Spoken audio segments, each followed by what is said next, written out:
B'żewġ avviżi legali li daħlu fil-jum tal-ħamis seħħew żewġ bidliet importanti li se jkomplu jsaħħu l-qasam tal-ġudikatura u l-Uffiċċju tal-Avukat Ġenerali anke b'konformità mal-proposti tal-Kummissjoni Venezja.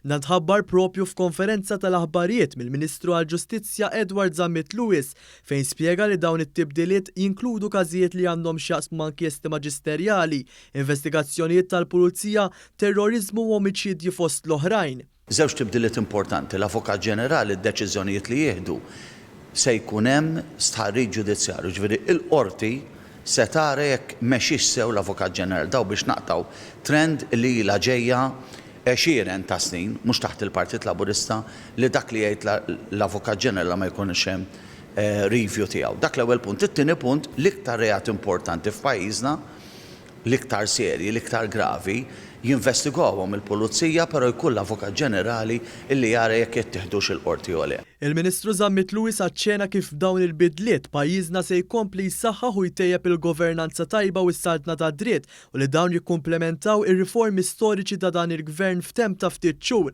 Fl-istess konferenza u fil-preżenza tal-Avukat Ġenerali Victoria Buttigieg u diversi avukati minn dan l-uffiċċju ġiet inawgurata wkoll il-binja l-ġdida tal-Avukat Ġenerali fil-Belt Valletta b'investiment 4 miljun u nofs euro. Fid-diskors tagħha Dr. Buttigieg qalet li b'din il-bidla anke parti mir-riforma ġudizzjarja ser inkomplu jtejbu nassiguraw l-ogħla livell u nagħtu servizz ta' kwalità liċ-ċittadini Maltin u Awċin. Victoria Buttigieg inħatret f'din il-kariga kruċjali wara sejħa pubblika u intaslet minn kummissjoni ta' ħatra indipendenti minn 3 imħalfin emeriti.